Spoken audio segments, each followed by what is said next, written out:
Hello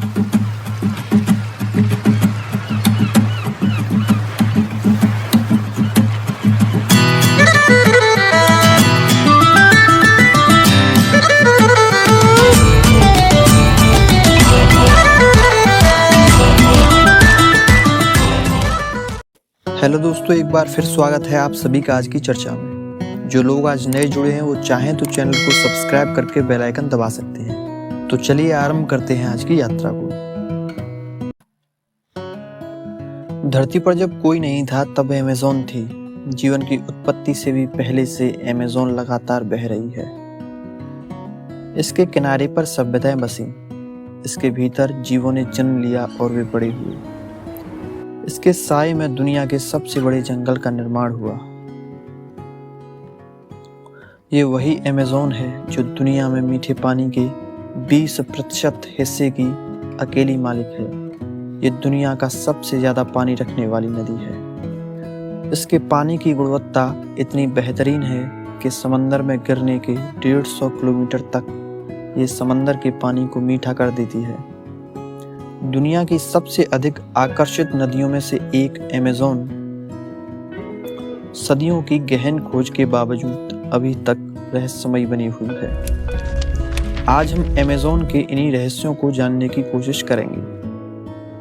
अगर एक शोध की माने तो अमेज़न नदी का जन्म लगभग 5000 करोड़ साल पहले हुआ था। मानव सभ्यता के पनपने के बावजूद लाखों वर्षों तक ये इंसानों की पहुंच से दूर रही। ये समय था साल 1541 का। एक स्पेनिश खोजकर्ता यह कहानी सुनता है कि एक विशाल नदी दक्षिण अमेरिका महाद्वीप में बहती है, जिसके किनारे एक शहर में खजाना छुपा हुआ है।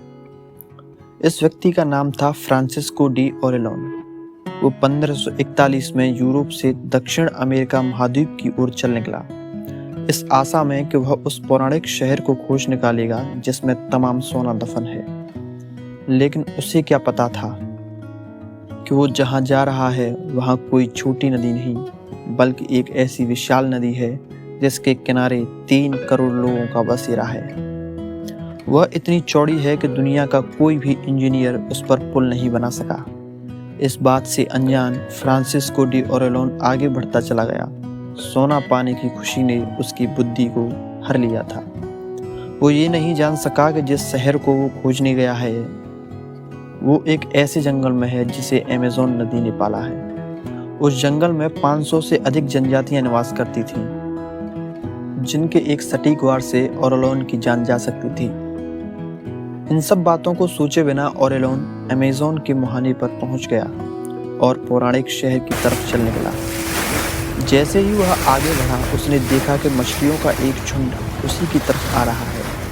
उसने गौर से देखा तो पाया कि ये गुलाबी रंग की डॉल्फिन मछलियां थीं जो अमेज़न नदी में पाई जाती हैं।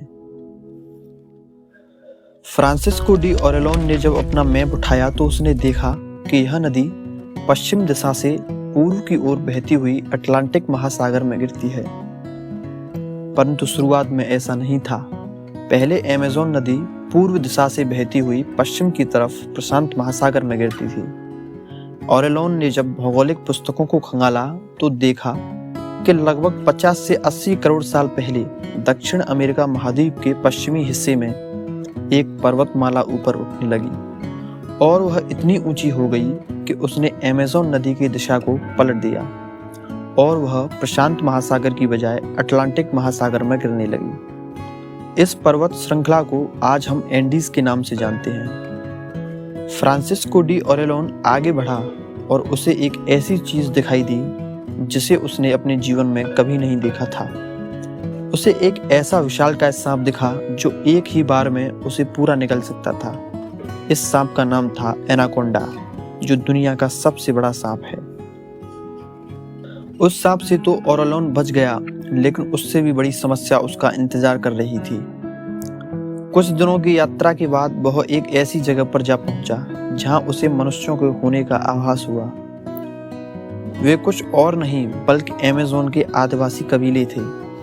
फ्रांसिस्को डी ओरेलोन को यह भरोसा होने लगा था कि उस पौराणिक शहर के करीब ही मैं खड़ा हूं जहां वह खजाना छुपा हुआ है।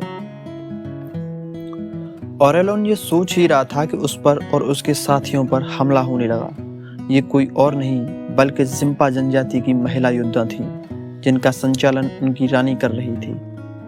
कुछ ही देर में युद्ध होने लगा और ऑरेलोन तथा उसके साथियों को हार का मुंह देखना पड़ा। फ्रांसिस्को डी ऑरेलोन और उसके कुछ साथी वहां से जान बचाकर भाग गए और वापस 1542 में स्पेन पहुंच गए। ऑरेलोन को आजीवन अफसोस रहा कि वह उस खजाने को ढूंढ नहीं पाया, लेकिन वो उन योद्धा जनजातियों की महिलाओं की तारीफ करता रहा। ऑरेलोन ने स्पेन में आकर उस नदी को अपना नाम दिया और स्पेनिश भाषा के ऑरेलोन से इंग्लिश में अमेज़न के रूप में यह नदी विख्यात हुई। विज्ञान ने आज बहुत तरक्की कर ली है, परंतु आज तक ये कोई नहीं जान पाया है कि अमेज़न नदी निकलती कहाँ से है। लेकिन कुछ विद्वानों का कहना है कि इसका शुरुआती स्थान रियो मोंटेरो नदी है, किंतु भूगोलवेत्ताओं की एक बड़ी टीम यह मानने से कतराती है।